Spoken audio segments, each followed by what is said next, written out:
ኢትዮጵያ በሩሲያ ድጋፍ የባህር ኃይል ዋና መስሪያ ቤትን ግንባታ 95 በመቶ ማጠናቀቋን ገለጸች። ከ3 አስርት ዓመታት በፊት የባህር በር ያጣችው ኢትዮጵያ በአዲስ አበባ ጃን ሜዳ እያከናወነች ያለውን የባህር ኃይል ዋና መስሪያ ቤት ግንባታ በቅርቡ እንደምታጠናቀቅ ተዘግቧል።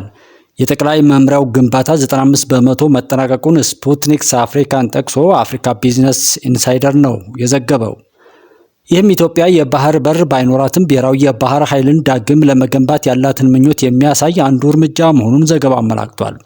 በ3 ሄክታር ስፋት መሬት ላይ የተገነባው ባለ 4 ፎቅ የባህር ኃይል ዋና መስሪያ ቤት ህንፃ አስተዳደራዊ ቢሮዎችን፣ የሕክምና ክሊኒክን፣ የመሰብሰቢያ አዳራሾችን፣ የስፖርት ተቋማትንና ሌሎች መሰረተ ልማቶችን የሚያካትት ሲሆን ፕሮጀክቱ በተያዘለት የጊዜ መርሃ ግብር መሰረት በቅርቡ እንደሚጠናቀቅም ተገልጧል።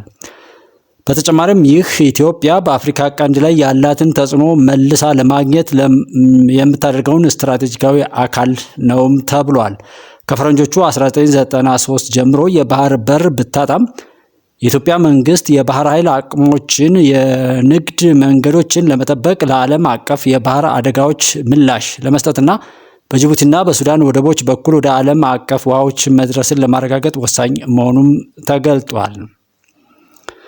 በተጨማሪም ይህ ኢትዮጵያ በአፍሪካ ቀንድ ላይ ያላት ተጽዕኖ መልሳ ለማግኘት የምታደርገውን ስትራቴጂ አካል እንደሆነ የተገለጸ ሲሆን በመጋቢት ወር ኢትዮጵያ ከሩሲያ መንግስት ጋር የባህር ኃይል ልማትና ስልጠናን ለመደገፍ የትብብር ስምምነት ተፈራርማለች። ይህ ስምምነት የተደረገው ቀደም ሲል ከፈረንሳይ ጋር የነበረው የባህር ኃይል አጋርነት መቋረጡን ተከትሎ መሆኑን ዘገባው አመላክቷል።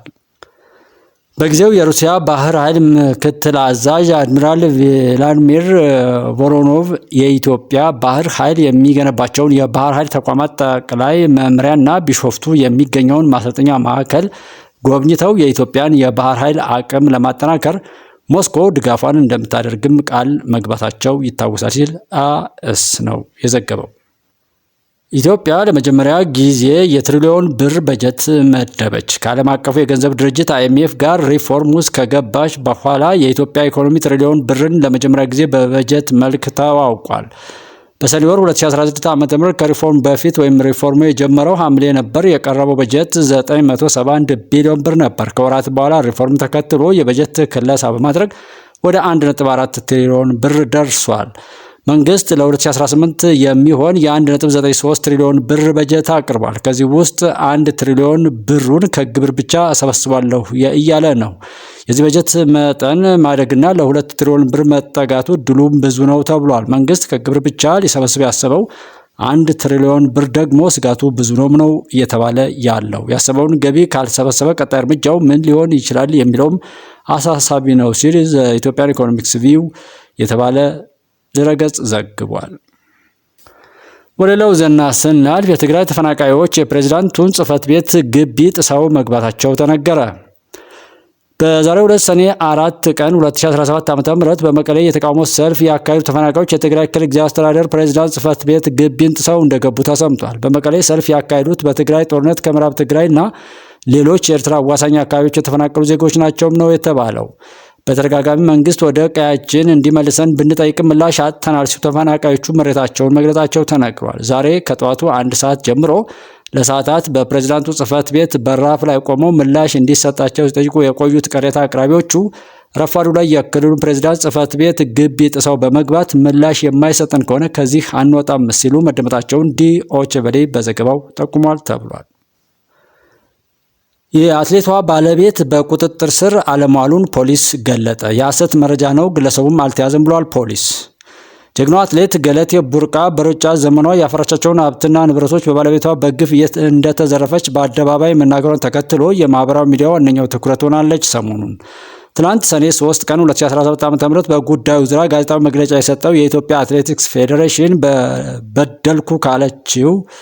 ተበደልኩ ካለችው ማለት ነው አትሌት ገለቴ ቡርቃ ጎን እንደሚቆምና ፍትህ እንድታገኝ እንደሚሰራም አረጋግጧል። ይህ በዚህ እንዳለ ትናንት አመሻሽ ላይ በአንዳንድ ማህበራዊ ሚዲያዎች የአትሌት ገለቴ ቡርቃ ባለቤት በፖሊስ መያዙን የሚገልጹ ዘገባዎች ከምስል ጋር መሰራጨታቸው ይታወቃል። ሆኖም አዲስ አበባ ፖሊስ ኮሚሽን መረጃው ሐሰተኛ መሆኑን አስታውቋል። ትግባ ኢትዮጵያ የአትሌት ገለቴ ቡርቃ ባለቤት በፖሊስ ቁጥጥር ስር ውሏል መባሉ እውነት ነው ወይ ሲል አዲስ አበባ ፖሊስ ኮሚሽን ጥያቄ ያቀረበ ሲሆን የኮሚሽኑ የህዝብ ግንኙነት ዳይሬክተር ኮማንደር ማርቆስ ታደሰ በሰጡት ምላሽ ግለሰቡ አልተያዘም፣ በፖሊስ ቁጥጥር ስር አልዋለም ሲሉ የተሰራጨው መረጃም ሐሰት መሆኑን ገልጠዋል። ለጣናነሽ ጀልባ በአዳማ ደማቅ አቀባበል ተደረገላት። በጣና ሐይቅ የህዝብ የትራንስፖርት አገልግሎት ለመስጠት ወደ ሀገር ቤት እየተጓጓዘች ያለችው ጣናነሽ 2 ጀልባ አዳማ ከተማ በደረሰችበት ወቅት የከተማ ነዋሪዎች ወደ አደባባይ በመውጣት አቀባበል ያደረጉ ሲሆን የከተማ አስተዳደሩ ከንቲባ አቶ ኃይሉ ጀልዴን ጨምሮ የኢትዮጵያ ባህር ትራንስፖርትና ሎጂስቲክስ ዋና ስራ አስፈጻሚ ዶክተር በሪሶ አመሎ እንዲሁም የአኢባትሎ ከፍተኛ መካከለኛ አመራሮች በአቀባበል ስነ ስርዓቱ ላይ ተገኝተዋል ተብሏል። ጣናነሽ 2 ጉዞዋ የተሰለጠ እንዲሆን የኢትዮጵያ ፌዴራል ፖሊስ እና የክልሎቹ የትራፊክ ፖሊስ አባላት የላቀ አስተዋጽኦ እያበረከቱ ሲሆን የኢትዮጵያ ኤሌክትሪክ ኃይልና የኢትዮጵያ ኤሌክትሪክ አገልግሎት ጀልባዋን ለማሳለፍ በመንገድ ላይ ያሉ የኤሌክትሪክ ገመዶችን በማንሳት እንዲሁም የሚቋረጡ የኤሌክትሪክ አገልግሎቶችን በፍጥነት በመመለስ ርብርብ እያደረጉ መሆኑ ተጠቁሟል። ጣናነሽ 2 ዘመናዊ የህዝብ ትራንስፖርት ጀልባ 38 ሜትር ርዝመት ያላት ሲሆን በአንድ ጊዜ 188 ሰዎችን የመጫን አቅም አላት ተብሏል። የኢትዮጵያ ሪል ስቴት አልሚዎች ማህበር ቅዳሜ ስራውን በይፋ እንደሚጀምር አስታወቀ። በዘርፉ የሚታዩ ተግዳሮቶችን ለመቅረፍ እሰራለሁም ብሏል ማህበሩ። በኢትዮጵያ ከተጀመረ 3 አስርት ዓመታትን ያስቆጠረው የሪል ስቴት ልማት በርካታ አዎንታዊ ጎኖች ያሉትን ያህል አሉታዊ ጎኖችም እንዳሉት ይታወቃል። ከበረከቶቹ መካከል የመክፈል አቅም ያላቸውን የቤት ባለቤቶች አድርጓል፣ የስራ ዕድል ፈጥሯል፣ የአኗኗር ዘይቤን ቀይሯል፣ ለከተማ ውበትና ሞገስንም አጎናጽፏታል። ከተመሰረተው 2 ወራት ሆኖታል የተባለው የኢትዮጵያ ሪል ስቴት አልሚዎች ማህበር በዛሬው ዕለት ተሲያት በኋላ ወይም ከሰዓት በኋላ ማለት ነው በሸራተን ሆቴል አዳራሽ ጋዜጣዊ መግለጫ ሰጥቷል። በዚሁ መግለጫ ላይ እንደተነገረው የጋዜጣው መግለጫው ዓላማ ማህበሩ በይፋ መመስረቱንና በመጪው ቅዳሜ ሰኔ 7 ቀን 2017 ዓ.ም የመጀመሪያውን ጠቅላላ ጉባኤውን እንደሚያካሄድ ለሚመለከታቸው ወገኖቿ ለማሳወቅ ነው ብሏል። ማህበሩ ከተቋቋመበት ዓላማዎች አንዱ በሪል ስቴት አልሚዎች እና ገዢዎች መካከል መተማመን እንዲፈጠርና በዘርፉ ላይ ያሉ የተለያዩ ችግሮች እንዲፈቱ መስራት መሆኑን የማህበሩ አመራሮች በመግለጫቸው አስረድተዋል። ቤት ፈላጊዎች አቅማቸውን ባማከለ መንገድ የቤት ባለቤት የሚሆኑበትን አሰራር መፍጠርም ሌላው የማህበሩ ዓላማ ነው ተብሏል። የሪል ስቴት ዘርፉን ስም ከሚያጎድፉ ድርጊቶች መካከል ዋነኛው ዜጎች ገንዘባቸውን ከፍለው ቤት የማስተላለፍ ስራ እጅግ በመዘግየቱ ምክንያት የሚፈጠር ችግር መሆኑን የጠቀሱት አመራሮቹ ማህበሩ ይህንን ለማስተካከልም የስነ ምግባር ደንብ እንደሚያረቅም ጠቁሟል። አግባብ ያልሆኑ ድርጊቶችን የሚፈጽም የሪል ስቴት አልሚዎችን ስርዓት ወዳለው አገልግሎት እንዲገቡ ለማድረግና በአጠቃላይ በዘርፉ ላይ የሚታዩ ተግዳሮቶችን ወይም ችግሮችን ለመፍታት ማህበሩ የተለያዩ መፍትሄዎችን የጠቆመ ሲሆን ከነዚህ መካከል ተከታዮቹ ይገኙበታል ተብሏል። አንደኛው በሪል ስቴት ልማት ውስጥ የገቡ ተቋማትና ግለሰቦች ሁሉ በኢትዮጵያ የሪል ስቴት አልሚዎች ማህበር ውስጥ እንዲካተቱ ማድረግ። 2 በማህበሩ የስነ ምግባር ደንብ በመቅረጽ ሁሉም አልሚ የመግባቢያ ሰነድ ላይ እንዲፈርሙም ይደረጋል ብለዋል። ሌላኛው በአልሚውና በደንበኞች መካከል አለመግባባቶችና ግጭቶች ሲከሰቱ ማህበሩ ጣልቃ በመግባት የማደራደርና ማግባባት ስራ የሚሰራበት ሁኔታንም መፍጠር ነው ያለው። ማህበሩ በሪል ስቴት ልማት ውስጥ የሚታዩ ችግሮችን ለመቅረፍና አበረታች በጎ ልምዶችን የበለጠ ለማሳደግ ሁሉም አልሚ በማህበር መደራጀቱ አስፈላጊ መሆኑን አጽንኦት በመስጠት የፊታችን ቅዳሜ ሰኔ 7 ቀን 2017 ዓ.ም በይፋ ስራውን እንደሚጀምርም አስታውቋል። በእጮኛው ቀነኒ አዱኛ ሞት ተጠርጥሮ በእስር ላይ የነበረው ሙዚቀኛ አንዱዓለም ጎሳ ላይ አቃቢ ሕግ ክስ ባለ መመስረቱ በዋስ መለቀቁን ጠበቃው ሊበን አብዲ ለቢቢሲ ተናገሩ። ከእጮኛው ሞት በኋላ ለ3 ወራት በእስር ላይ የቆየው አንዱዓለም ጎሳ ከ50 ሺህ ብር በ50 ሺህ ብር ዋስ ትላንት ማክሰኞ ሰኔ 3 ቀን 2017 ዓ.ም ከእስር መፈታቱ ጠበቃው ገልጠዋል። የህግ ባለሙያው ለቢቢሲ እንደገለጹት ላለፉት 3 ወራት ክሱ በፍርድ ቤት ሲታይ የነበረው አንዱዓለም ጎሳ ላይ አቃቤ ሕግ በተሰጠው ጊዜ ክስ ባለ መመስረቱ በዋስ እንዲፈታ ፍርድ ቤቱ ብያኔ አስተላልፏል ብለዋል። ባለፉት ጥቂት ወራት ፖሊስ ምርመራዎችን ሲያደርግ ቆይቷል። ፖሊስ ግን 15 ቀን 2000 ወይም ግንቦት 15 ቀን 2017 ዓ.ም ምርመራውን አጠናቆ ጉዳዩን ለአቃቢ ሕግ አስተላልፈዋል ብለዋል። ጠበቃው አቃቢ ሕግ የፖሊስ ምርመራ በደረሰው በ15 ቀናት ውስጥ ክስ መመስረት አለበትም ይላሉ። ነገር ግን አቃቢ ሕጉ እስከ ግንቦት 30 ቀን 2017 ዓ.ም ድረስ ክስ እንዲመሰረት ወይም ምርመራው በቂ አይደለም ብሎ መዝገቡን መዝጋት ቢኖርበትም ይህንን አላደረገም ነው ያሉት። አቃቤ ሕግ የፖሊስ ምርመራ በደረሰው በ15 ቀናት ውስጥ ክስ ካልመሰረተ ከሕግ ውጭ ታስሯል ተብሎ ስለሚታሰብ የደንበኛቸው አካልን ነፃ የማውጣት ጥያቄ እንዲከበርላቸው ጠበቃው ለፍርድ ቤቱ መጠየቃቸውን ገልጠዋል። ፍርድ ቤቱ የተጠርጣሪውን ጥያቄ ተመልክቶ አንዱዓለም ጎሳ በዋስ እንዲፈታ ብያኔ መስጠቱ ተናግሯል። የሙዚቀኛው በዋስ የመፈታትን ውሳኔ በተመለከተ የሟች ቀነኒ አባት አቶ አዱኛ ዋቆ ልጄን ለሁለተኛ ጊዜ ነው የገደሏት ሲሉ ለቢቢሲ ተናግረዋል። እስከዚህ ሰዓት ድረስ ፖሊስም ሆነ አቃቢ ሕግ እዚህ ላይ ደርሰናል ብለው በግልጽ የነገሩን ነገር የለም። እንዲሁ በብላሽ 3 ወራት ነጉዷል። የልጃችንን ደምም እውነታም አላገኘንም። ልጄን ለሁለተኛ ጊዜ ነው የገደሏት ነው ያሉት አባቷ። ከዚህ በኋላ ምን እንደሚያደርጉ ቢቢሲ ላቀረበላቸው ጥያቄ ሕግ ውስብስብ ነው። አቃቢ ሕግ የሚለውን አይተን ለአምላክ እንሰጣለን። እንደ ሰው የምንለው ነገር የለም። ቀነኒ ፍትህ እየተነፈገች ነው። ከጅምሩ አንስቶ የነበረ ነው። እኛን ለማድከም እስካሁን አቆዩን እንጂ ሊለቁት ከፈለጉ ቆይተዋል ነው ያሉት። አክለውም በዚህ አካሄድ እንሞክር ብለን እንጂ ፍትህ እናገኛለን ብለን አናስብም። ከሷ ደም የልጁ ታዋቂነት ይበልጣል ብለዋል ሲሉ ለቢቢሲ ተናግረዋል።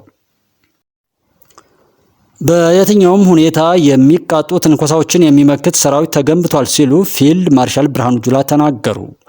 በየብስም ሆነ በባህር የሚቃጡ ትንኮሳዎችን የሚመክት ሰራዊት ተገንብቷል ሲሉ የጦር ኃይሎች ጠቅላይ ኤታማዦር ሹም ፊልድ ማርሻል ብርሃኑ ጁላ ናቸው የተናገሩት።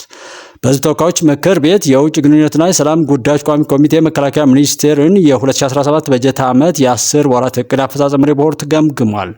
ፊልድ ማርሻል ብርሃኑ ጁላ በዚህ ወቅት እንዳሉት መከላከያ ሰራዊቱ የምስራቅ አፍሪካ ቀጠናን ሰላምና ደህንነት በዘላቂነት ለማረጋገጥ በትኩረት እየሰራ ነው። ኢትዮጵያ የባህር በር እንድታገኝ ከቀጠናው ሀገራት ጋር በትብብር ለመስራት እና በጋራ ለመበልጸግ ያላሰለሰ ጥረት እያደረገች እንደምትገኝ አንስተዋል።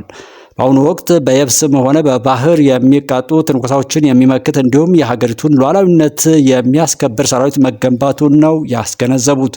የመከላከያ ሚኒስትር ኢንጂነር አይሻ መሐመድ በበኩላቸው የተቋሙን የማስፈጸም አቅም በማጎልበት ሀገርና ሕዝብን ከማንኛውም ጥቃት የመከላከል ስራ በትኩረት እየተሰራ ነው ብለዋል። ታማኒነት ያለው ነፃና ገለልተኛ ወታደራዊ የፍትህ ዳኝነት እየተሰጠ መሆኑን ጠቁመው የሰራዊቱን አስተማማኝ የሎጂስቲክስ ክምችት ማሟላት መቻሉንም ተናግረዋል ሲል መከላከያ ዘግቧል። በደቡብ ኦሮሚያ ዞኖች ሲንቀሳቀሱ የነበሩ የሽብር ቡድኑ አመራሮች እጅ መስጠታቸው ተገለጠ። በኦሮሚያ ክልል ጉጂና ቦረና ዞኖች ለበርካታ ዓመታት ለጥፋት ተልዕኮ ሸኔን ሲያደራጁና ሲያሰማሩ የነበሩ የቡድኑ ከፍተኛ አመራሮች እጅ መስጠታቸውን የደቡብ እዝ ኮር ምክትል አዛዥ ለኦፕሬሽናል ኮሎኔል ገብረ ገርገስ አረጋይ ተናገሩ። ይህን ተከትሎ በሰላማዊ መንገድ እጃቸውን ለመከላከያ ሰራዊቱ ከሰጡት መካከል በጉጂና በቦረና የሚንቀሳቀሱ የቡድኑ አዛዥ ጃል ቦና ባሪና የቡድኑ ጠቅላላ ስምሪት ኃላፊ ጃል አቡሎሻይ ቦንሳ እንደሚገኙበትም ምክትል አዛዡ ተናግረዋል።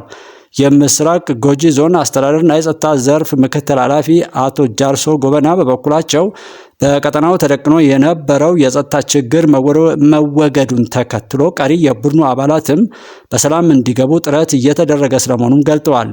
እጅ መስጠት ሽንፈት ሳይሆን ስልጡንነት ነው ያሉት የቡድኑ አዛዥ ጃል ቦናባሪ የሀሳብ ልዩነቶችን በአፈሙዝ ሳይሆን በንግግርና በሰለጠነ አካሄድ መፍታት ሁነኛ መፍትሄ ሆኖ አግኝተነዋል ብለዋል። ሌላኛው አመራር ጃል አቡሎሻይ በሀገር ሽማግሌዎችና በአባ ገዳዎች እንዲሁም በመከላከያ ሰራዊቱ የተደረገለትን ጥሪ ተቀብሎ ከአባላቱ ጋር ከነ ትጥቃቸው በሰላማዊ መንገድ መመለሳቸውን ገልጧል ሲል መከላከያ ነው የዘገበው። የሰራዊቱ አባላት በአካባቢያቸው ለሚገኝ ትምህርት ቤቶች የገንዘብ ድጋፍ አደረጉ። ህዝብን ማገልገል በገንዘብና በጉልበት ማገዝና መደገፍ ሰራዊቱ ከተገነባበት እሴቶች መካከል አንዱ ነው ሲሉ ሜጀር ጀነራል መሰለ በለጠ የሰሜን ምዕራብ እዝ ምክትል አዛዥ ለውጊያ ድጋፍ አገልግሎት ነው የገለጡት። በዙ ማሰልጠኛ ማዕከል በስልጠና ላይ የሚገኙ የሻለቃና የሻምበል አመራሮች የማሰልጠኛ ማዕከሉ አባላት ለሰራባ ሁለተኛ ደረጃ አዳሪ ትምህርት ቤት በራስ ተነሳሽነት ገንዘብ በማዋጣት ያሰባሰቡትን ከ40 ሺህ ብር በላይ ገንዘብ አስረክቧል ብሏል። በዚህ ዕለት የተገኙት የሰሜን ምዕራብ እዝ ምክትል አዛዥ ለውጊያ ድጋፍ አገልግሎት ሜጀር ጀነራል መሰለ በለጠ ሰልጣኝ አመራሮች ከራስ በፊት ለህዝብና ለሀገር የሚለውን እሴቱን መሰረት በማድረግ ካላቸው ላይ ቀንሰው በአካባቢያቸው ለሚገኝ ትምህርት ቤት የገንዘብ ድጋፍ ማድረጋቸውን የሚመሰገን ተግባር ነው ብለውታል። የማሰልጠኛ ማዕከሉ አዛዥ ኮሎኔል ሙሉ ይታይ በበኩላቸው እንደዚህ አይነት በጎ ተግባር ሰራዊቱና ህዝባችንን ይበልጥኑ የሚያቀራርብ መሆኑን ገልጠው በራሳቸው ተነሳሽነት ድጋፍ ላደረጉ ሰልጣኝ አመራሮችና የማሰልጠኛ ማዕከሉ የሰራዊት አባላት ምስጋና አቅርበዋል። የጭልጋ ወረዳ ዋና አስተዳዳሪ አቶ አዘነው አደባ ሰራዊቱ ለወረዳው ሰላምና ልማት የሚከፍለው ዋጋ በቀላሉ በቃላት የሚገለጽ አለመሆኑን ገልጠው በተለይ በወረዳው የልማት ስራዎችን በመስራት እና ድጋፍ በማድረግ ከፍተኛ አስተዋጽኦ እያበረከተ እንደሚገኝም ተናግሯል ተብሏል። የምስራቅ ጎጃም ዞንና የሰራዊቱ አመራሮች በቀጠናው አሁናዊ የጸጥታ ጉዳይ ላይ ተወያዩ። የምስራቅ ጎጃም ዞን 25 ወረዳዎችና በደብረ ማርቆስ ከተማ የ4 ክፍለ ከተማ አስተዳደሮች በቀጠናው ከሚገኙ የሰራዊቱ አመራሮች ጋር በአሁናዊ የቀጠናው የጸጥታ ጉዳይ ዙሪያ ተወያይተዋል። በምዕራብ ዕዝ የኮር ዋና አዛዥ ብርጋዴር ጄኔራል አዘዘው መኮንን የሰላም ግንባታና የህግ ማስከበር ስራዎች አፈጻጸምን ማጎልበት የሚቻለው ህብረተሰቡ ከሰራዊቱ ጎን በመቆምና ወቅታዊ ችግርን በመቋቋም ሀገራዊ የልማትና የመልካም ስራን በማበልጸግ የጋራ አቋም ሲኖር እንደሆነ ተናግሯል።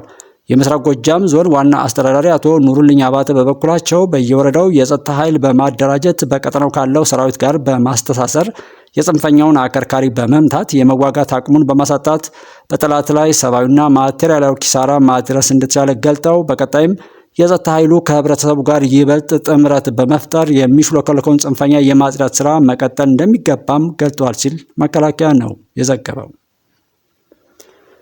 የመንግስታቱ ድርጅት የእርዳታ ማስተባበሪያ ጽሕፈት ቤት የምዕራብ ትግራይ አካባቢዎችን አከርካሪ ብሏል በሚል ተቃውሞ ቀረበበት።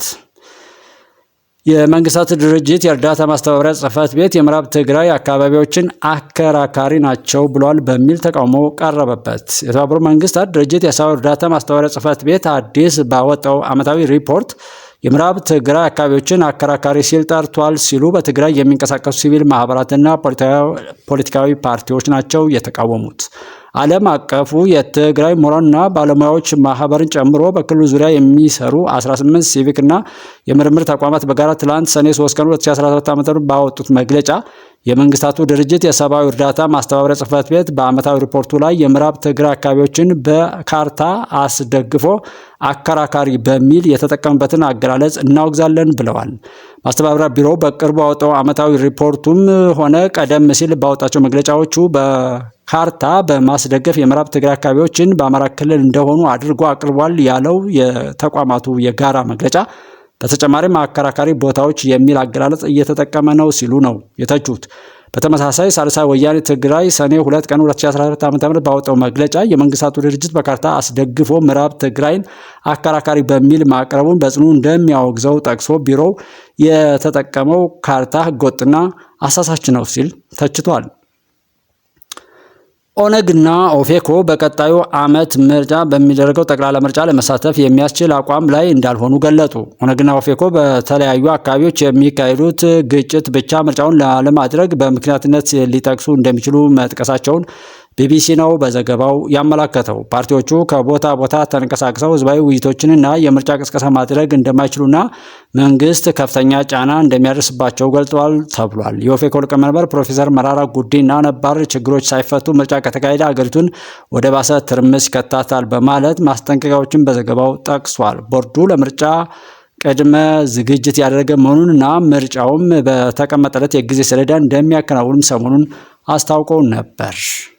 ወደ ሌላው ዜና ስናልፍ በላይ ጋይንት ወረዳ በተሰማራው ጥምር ጦር በህገወጥ ቡድኑ የተዘረፈ 25 ሚሊዮን ብር የሚገመት ንብረት ተያዘ። በደቡብ ጎንደር ዞን ላይ ጋይንት ወረዳ ሳሊ ቀጠና የተሰማራው ጥምር ጦር ባካሄደው ህግ የማስከበር ተግባር በህገወጥ ቡድኑ የተዘረፈ የመሰረተ ልማት ማስፋፊያ ቁሳቁሶች ተይዘዋል ተብሏል። ህገወጥ ቡድኑ ከነፋስ መውጫ ከተማ ደብረ ታቦር ባለው ዋና መንገድ የሚጓዙ ተሽከርካሪዎች፣ አሽከርካሪዎችና ተጓዦችን እያገተ የዝርፊያ ወንጀል ሲፈጽም ቆይቷል። የሀገር መከላከያ ሰራዊት ከወረዳው የጸጥታ መዋቅርና ከአካባቢው ማህበረሰብ ጋር በመቀናጀት በቀጠናው እየወሰደ ባለው ህግ የማስከበር እርምጃ 25 ሚሊዮን ብር የሚገመት የውሃ መሰረተ ልማት ማስፋፊያ ፓምፖች፣ ኬብሎችና ልዩ ልዩ ቁሳቁሶች ከህገወጥ ቡድኑ መሪ አይናለም ጥላሁን ቤት ተይዟል ብሏል። በቀጠናው እየተሰራ ለሚገኘው ሕግ የማስከበር ተግባር ህብረተሰቡ እያደረገ ያለው ድጋፍ መልካም እንደሆነ የገለጸው የላይጋይንት ወረዳ ኮሚኒኬሽን ጽሕፈት ቤት ጥምር ጦሩ በህገወጥ ቡድኑ ላይ የሚወስደው እርምጃ ተጠናክሮ እንደሚቀጥልም አስታውቋል። የአማራ ክልል ፖሊስ ሚዲያን በተለያዩ የማህበራዊ ሚዲያ አማራጮች መረጃዎችን ለመከታተል አብረውን ይሁኑ ይላል የአማራ ክልል ፖሊስ። የሃይማኖት ተቋማት የሀገር ሰላም፣ የህዝብ አንድነትና ልማት እንዲጠናከር የላቀ ሚና አላቸው ሲሉ ርዕሰ መስተዳድር አረጋ ከበደ ተናገሩ። ሰላምና መቻቻል እንዲጎለብት የሃይማኖት ተቋማት የጀመሩትን አስተምህሮ እንዲያጠናክሩም ተጠይቋል። ሃይማኖት ለሰላም ለመከባበርና ለአብሮነት በሚል መሪ ሀሳብ ሶስተኛው ሀገር አቀፍ የሰላም ጉባኤ በባህር ዳር ከተማ እየተካሄደ ይገኛል። የሰላም ጉባኤው የኢትዮጵያ የሃይማኖት ተቋማት ጉባኤ ከአማራ ክልል የሃይማኖት ተቋማት ጉባኤ ጋር በመተባበር እየተዘጋጀ ነው። በጉባኤው መክፈቻ ላይ የአማራ ክልል ርዕሰ መስተዳድር አረጋ ከበደ ባስተላለፉት መልእክት የሃይማኖት ተቋማት የሀገር ሰላም፣ የህዝብ አንድነትና ልማት እንዲጠናከር የላቀ ሚና እንዳላቸው ገልጸዋል። በኢትዮጵያ የግጭት መንስኤዎችን በመፍታት ዘላቂ ሰላምና ልማትን እውን ለማድረግ በውይይት መግባባት ይገባል ሲሉ ነው የተናገሩት። የሃይማኖት ተቋማት የሰላም ጉባኤ በባህር ዳር መካሄድ ልዩ ትርጉም እንዳለው አንስተው በክልሉ ዘላቂ ሰላም እንዲሰፍን ሁሉን አቀፍ ጥረት እየተደረገ መሆኑን አስረድተዋል። ሰላምና መቻቻል እንዲጎለብት ዘላቂና አስተማማኝ ሰላም እንዲሰፍን እንዲሁም የህዝብና የመንግስት ግንኙነት የሰመረ እንዲሆን የሃይማኖት ተቋማት የጀመሩትን አስተምሮ አጠናክረው እንዲቀጥሉ ጠይቀዋል። የኢትዮጵያ የሃይማኖት ተቋማት ዋና ጸሐፊ ቀሲስ ታጋይ ታደለ በበኩላቸው ለግጭት መንስኤ የሆኑ ጉዳዮችን በመነጋገርና በውይይት መፍታት የሁሉም ግዴታ መሆኑን አንስተዋል። በሶስተኛው የሃይማኖት ተቋማት ሰላም ጉባኤ በሀገራችን አንዳንድ አካባቢ ታዩ ግጭቶችን በመነጋገርና በመመካከር ለመፍታት የሚያስችሉ ጉዳዮች ላይ ለመምከር መሆኑን ነው የገለጹት። በኮንፈረንሱ የአማራ ክልል ርዕሰ መስተዳድር አረጋ ከበደ፣ የአማራ ክልል ምክር ቤት አፈ ጉባኤ ፋንቱ ተስፋዬ፣ የአማራ ክልል ፖሊስ ዋና ጠቅላይ መምሪያ አዛዥ ኮሚሽነር ዘላለም መንግስቴን ጨምሮ ሌሎች የመንግስት የስራ ኃላፊዎችና የሃይማኖት አባቶች ተገኝተዋል ተብሏል። የሰላም ጉባኤው ከዛሬ ጀምሮ ለ2 ቀናት የሚቆይ ሲሆን ዘላቂ ሰላምን ለማጽናት የሚኖረው ሚና የላቀ ነው መባሉን ከፋና ብሮድካስት ኮርፖሬሽን ያገኘነው መረጃ ያመለክታል ተብሏል።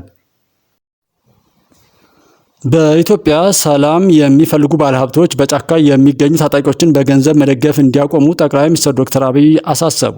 ጠቅላይ ሚኒስትሩ ከመላው ሀገሪቱ ከተውጣጡ የንግዱ ማህበረሰብ ተወካዮች ጋር ባደረጉት ውይይት መንግስት ለሰላም ንግግር ዝግጁ መሆኑን በድጋሚ አረጋግጠዋል። በጫካ ያሉ ታጣቂዎችን እየቀለበ 60 በመቶ የኢትዮጵያን ሰላም የሚያናጋው የኢትዮጵያ ሀብታም ነው በማለት ገልጠው ታጣቂዎችን በገንዘብ እየደገፉ መንግስት ሰላም እንዲያመጣ መጠየቅ ትክክለኛ አካሄድ እንዳልሆነም አንስተዋል። ባለሀብቶች እውነተኛ ሰላም ፈላጊ ከሆኑ በጫካ ያሉ ኃይሎችን መደገፍ አቁመው ወደ ሰላም እንዲመጡ መምከር እንደሚጠበቅባቸውም ነው ጠቅላይ ሚኒስትሩ ያስገነዘቡት። ሰላም የሚፈልግ ካለ በእኛ በኩል ዝግጁ ነን ያሉት ጠቅላይ ሚኒስትር ዶክተር አብይ መንግስት በሰላም የሚመጡ አካላትን ተቀብሎ ለማወያየት ዝግጁ መሆኑን ተናግረዋል።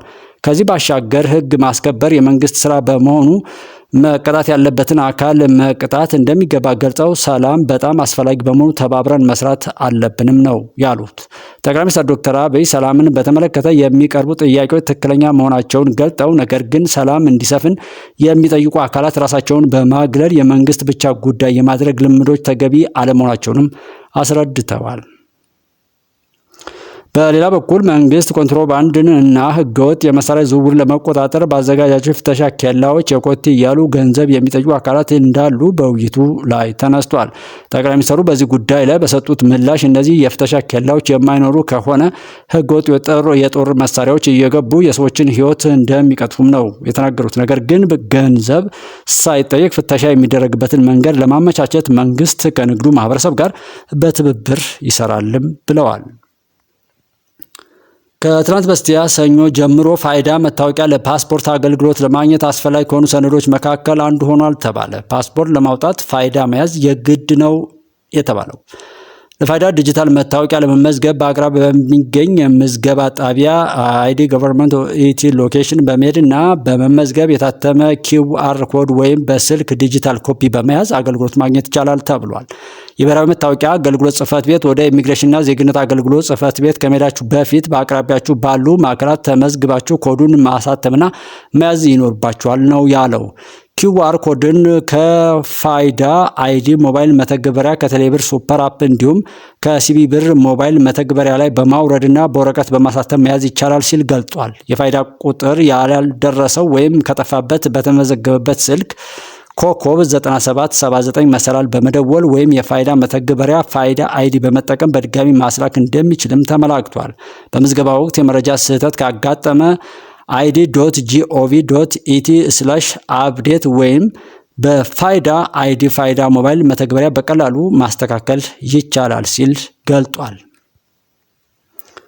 በክረምት የመምህራን ስልጠና መርሃ ግብር ትምህርታቸውን ሲከታተሉ ለነበሩ 5521 መምህራን የመውጫ ፈተና ወይም ኤግዚት ኤግዛም ማክሰኞ ሰኔ 10 ቀን 2017 ዓ.ም እንደሚሰጥ የትምህርት ሚኒስቴር አስታወቀ። መምህራን በዩኒቨርሲቲዎች ውስጥ በተዘጋጁ 35 የፈተና ማዕከላት ፈተናቸውን እንደሚወስዱም ገልጧል።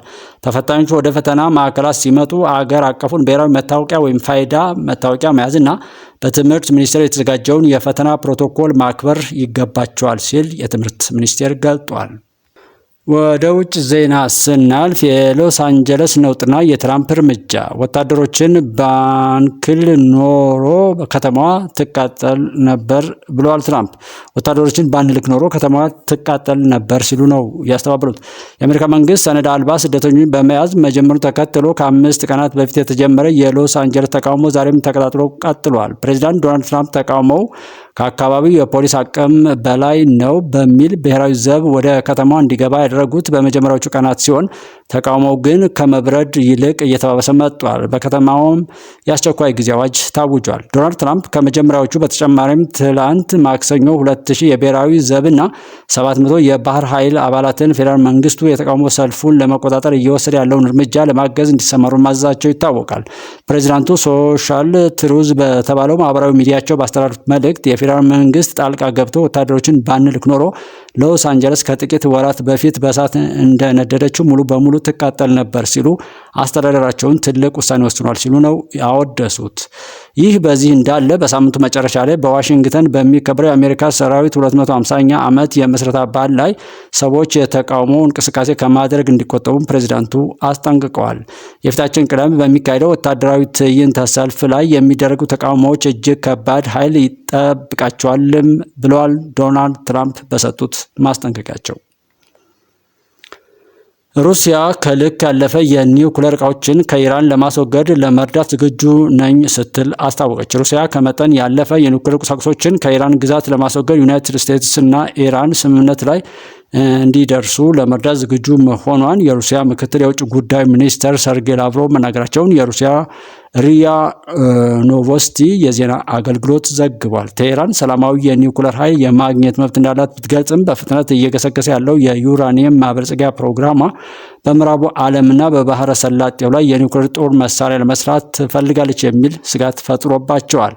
የኢራን የዩራኒየም ማበልጸጊያ ዕጣ ፈንታ በዋሽንግተንና ቴሄራን መካከል ያለው አለመግባባት ዋና ነጥብ ነው። የዩናይትድ ስቴትስ ፕሬዚዳንት ዶናልድ ትራምፕ ኢራን የኒውክሌር ጦር መሳሪያ እንድታመርት መፍቀድ እንደማትችል ሲናገሩ የኢራን ጠቅላይ መሪ አያቶላ አሊ ካማኒ ኢራን ማበልጸግ መተው እንደማትችልም ተናግሯል። ፕሬዚዳንት ቭላዲሚር ፑቲን ከትራምፕ ጋር ባደረጉት የስልክ ቆይታ እንደተናገሩት ሩሲያ ከኢራን ጋር ያላትን የቅርብ አጋርነት በማንሳት በኢራን የኒውክሌር መርሃ ግብር ላይ ለመደራደር በሚደረገው ጥረት ለመርዳት ዝግጁ መሆናቸውን ክሬምሊን ባለፈው ሳምንት ተናግረዋል።